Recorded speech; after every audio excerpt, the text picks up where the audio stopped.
बात करते हैं मीन राशि के विषय के बारे में। मीन राशि का स्वामी गुरु होता है, जो अपने ही कर्क राशि के अंदर आ रहा है, तो वह गिनाएगा उच्च का। तो आज हम उसी टॉपिक के ऊपर बात करते हैं, मीन राशि और कर्क लगन के विषय के बारे में। जब उसी का ही स्वामी उसी की ही राशि में जाएगा तो कितना बड़ा बेनिफिट होगा, क्या क्या हो सकता है इसके अंदर। हर ग्रह के अंदर यानी कि जो भी हर घर है, अलग अलग घरों का अलग अलग महत्व होगा। पहले घर में होगा तो आप अपने व्यक्तित्व के अंदर निखार पैदा करेंगे। दूसरे भाव में होगा तो धन के प्रति अच्छा होगा। तीसरे भाव में होता है तो भाई बहनों के साथ में अच्छे संबंध, मधुर संबंध होंगे। चौथे भाव में होगा तो घर, भूमि, जायदाद या कुछ प्रॉपर्टी का आपको फायदा मिलेगा, माता से सुख मिलेगा। पंचम भाव में तो संतान और बुद्धि का अच्छा विकास होगा। छठे भाव में होगा तो इमोशनल तरीके से आप शत्रुओं के ऊपर विजय प्राप्त करेंगे। सप्तम भाव में होगा तो अपने पति है, पत्नी है, उनसे प्रेम संबंध मधुर हो जाएंगे। अष्टम भाव में होगा तो ओवर थिंकिंग देगा। नवम भाव में होगा भाग्य स्थान में तो कहीं ना कहीं भाग्य का साथ आपको मिलेगा। दसम भाव में होगा तो कर्म क्षेत्र में आप अच्छा अभिनय कर पाएंगे।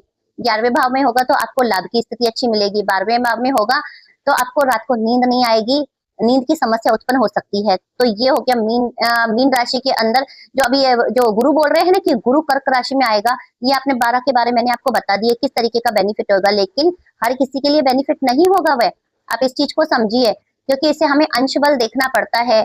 जो ग्रह उच्च का है, नीच का है, उच्च का तो वो गुरु हो ही जाएगा, कोई दिक्कत वाली बात नहीं है इसमें। लेकिन वह भी तो देखिए अंश बल कितने हैं, मृत अवस्था में है, जीवित अवस्था में है, अस्त है, अंश बल कैसा है, तो ये सब चीजें देखनी पड़ती है। तो अगर आपको ये सब जानना है तो कमेंट में जरूर बताइएगा कि आपकी राशि क्या है। ये मैंने आपको मीन राशि और कर्क लगन के विषय के बारे में बताया है, जो कि कर्क लगन है और गुरु वहीं पर ही आ रहे हैं। तो ये निखार आपके जीवन में आ सकते हैं। जब भी बेनिफिट होगा जब गुरु उच्च का होगा और चंद्रमा उच्च का होगा। गुरु उच्च का होगा और चंद्रमा उच्च का होगा तभी आपको बेनिफिट मिलेंगे। लेकिन ये बिल्कुल कतई नहीं है कि अस्त और मृत हमें बेनिफिट नहीं देंगे, अंश बल के हमें बेनिफिट नहीं, बेनिफिट मिलेगा पर कम मिलेगा, हमें कम देखने को मिलेगा। बहुत बड़ा राजयोग नहीं मिलने वाला सबको। इसके लिए आपको माता तुल्य स्त्रियों की सेवा करनी है, उन्हें सफेद मिठाई का भोग लगाना है, भोग लगाना है, खिलानी नहीं है, भोग लगाना है। जिसे हम भगवान को भोग लगाते हैं उसी तरीके से वह देवी का उस टाइम पे आपके लिए रूप होगी। उनके मंत्रों का जाप करना है, ओम चंद्र चंद्रा, ओम सो सोमाय नमो नमः। और गुरु अगर वीक है तो गुरु के अपने ओम ग्राम ग्रीम ग्रो गुरुवे नमः का अपने को जाप करना है। जब तक ये है आपको लाभ लेना है तब तक आपको ये उपाय करना, आप करके देखिएगा।